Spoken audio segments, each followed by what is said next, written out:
ಜೀವನ ದರ್ಶನವನ್ನು ಸನಾತನ ಸಂಸ್ಕೃತಿಯ ಜೀವನವನ್ನಾಗಿ ವಿಶ್ವದಾದ್ಯಂತ ನಿರ್ವಿಘ್ನವಾಗಿ ಜಾಗೃತಿಗೊಳಿಸಲು ಸಹಕರಿಸಬೇಕೆಂದು ಪ್ರಕೃತಿ ಮಾತೆಯನ್ನು ಪ್ರಾರ್ಥಿಸಿಕೊಳ್ಳುತ್ತೇನೆ. ನಾನು SPYSನಲ್ಲಿ ಪಡೆದ ಶಿಕ್ಷಣವನ್ನು ಸ್ವಂತಕ್ಕೆ ಸ್ವಲ್ಪ ಸಮಾಜಕ್ಕೆ ಸರ್ವಸ್ವ ಎಂಬ ಧ್ಯೇಯೋದ್ದೇಶದೊಂದಿಗೆ ನಿರಂತರವಾಗಿ ಅಭ್ಯಾಸ ಮಾಡುತ್ತಾ ಆಜೀವ ಪರ್ಯಂತ ಸಕಲರಿಗೂ ಪರಿಚಯ ಮಾಡಿಕೊಡುತ್ತೇನೆ ಎಂದು ಸಂಕಲ್ಪ ಮಾಡುತ್ತೇನೆ.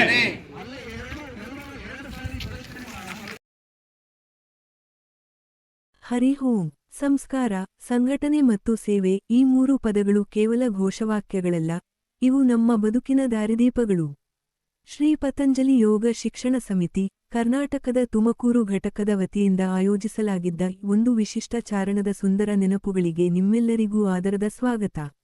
ಭಾನುವಾರ ಡಿಸೆಂಬರ್ 28, 2025 ಅಂದು ಸೂರ್ಯನ ಮೊದಲ ಕಿರಣಗಳು ತುಮಕೂರು ನಗರವನ್ನು ಸ್ಪರ್ಶಿಸುವ ಮುನ್ನವೇ ನಮ್ಮ ಯೋಗ ಬಂಧುಗಳ ಹೆಜ್ಜೆಗಳು ಕ್ಯಾತ್ಸಂದ್ರದ ಬಳಿಯಿರುವ ಪುಣ್ಯಕ್ಷೇತ್ರ ರಾಮದೇವರ ಬೆಟ್ಟದತ್ತ ಮುಖ ಮಾಡಿದ್ದವು.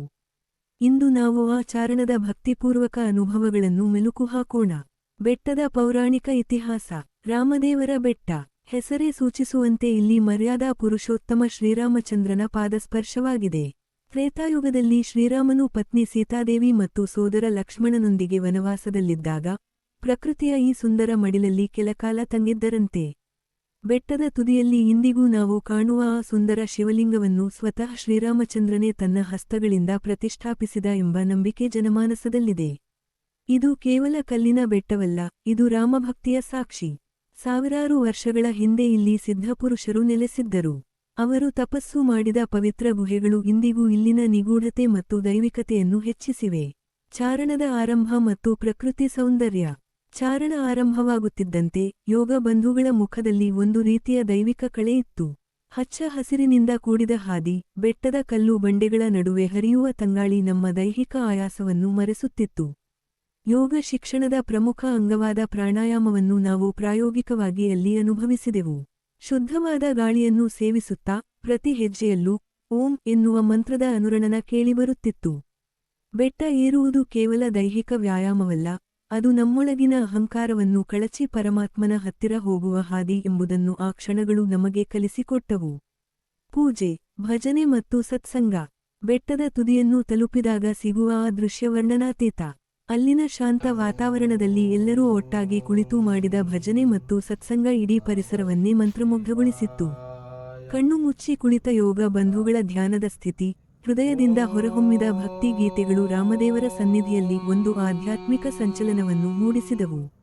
ಸತ್ಸಂಗದಲ್ಲಿ ಹಿರಿಯರು ಹಂಚಿಕೊಂಡ ಜ್ಞಾನದ ಮಾತುಗಳು ನಮ್ಮ ದೈನಂದಿನ ಜೀವನಕ್ಕೆ ಅವಶ್ಯಕವಾದ ಸಂಸ್ಕಾರದ ಪಾಠಗಳನ್ನು ಹೇಳಿಕೊಟ್ಟವು. ಆ ಗುಹೆಗಳ ಬಳಿ ಕುಳಿತು ಧ್ಯಾನ ಮಾಡುವಾಗ ನಾವು ಆ ಸಿದ್ಧಪುರುಷರ ಪರಂಪರೆಯ ಭಾಗವೇನೋ ಎಂಬ ಭಾವ ಮೂಡಿತು. ಆಟ ಪಾಠಗಳು ಮತ್ತು ಸಂಘಟನಾ ಶಕ್ತಿ. ನಮ್ಮ ಸಮಿತಿಯ ಪ್ರಮುಖ ಉದ್ದೇಶಗಳಲ್ಲಿ ಒಂದಾದ ಸಂಘಟನೆ ಇಲ್ಲಿ ಎದ್ದು ಕಾಣುತ್ತಿತ್ತು.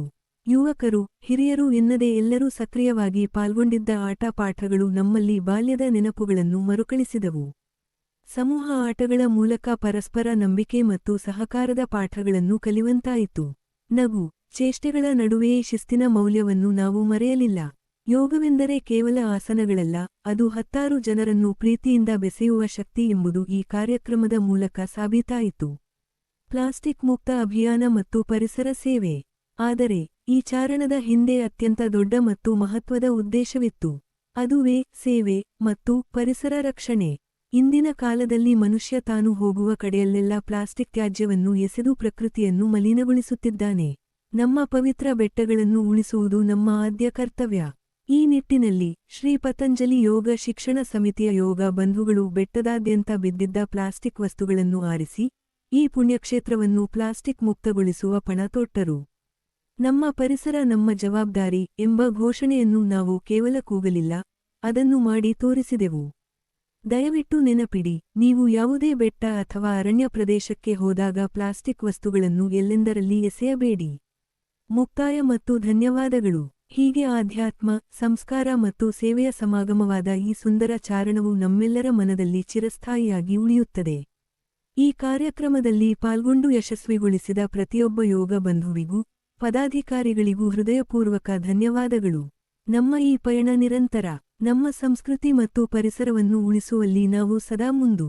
ಸಂಸ್ಕಾರ, ಸಂಘಟನೆ, ಸೇವೆ. ಭಾರತ ಮಾತಾ ಕೀ ಜೈ. ಹರಿ ಓಂ. Okay.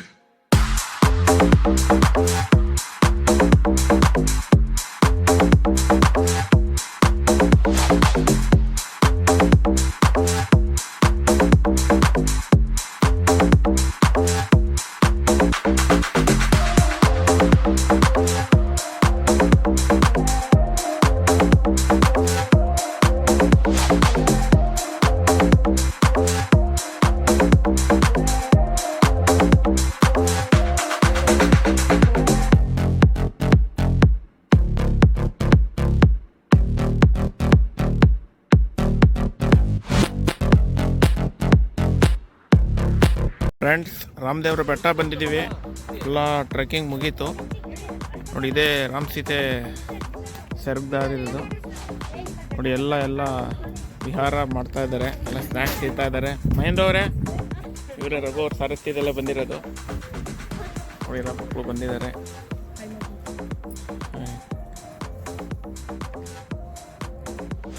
ತೆಗಿತಾ ಇದ್ದಾರೆ. ಅವ್ರು ಕೆಳಗಡೆ ಬಿದ್ದರೆ ಸ್ವರ್ಗನೇ ಇಲ್ಲಿ.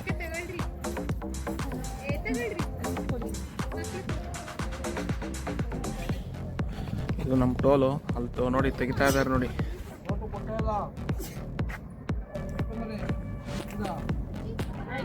ಇದೇ ಗೋಶಾಲೆ.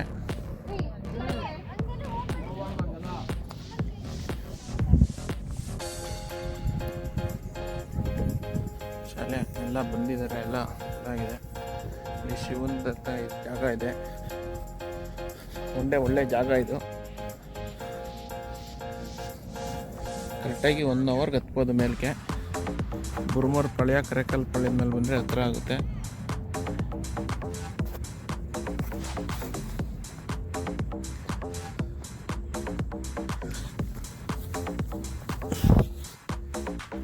ಶಿವಂದೆಲ್ಲ ಇದಿದೆ. ಇಲ್ಲೊಂದು ಕಲ್ಯಾಣಿ ಸಹ ಇದೆ. ಕಲ್ಯಾಣಿ ಇದು.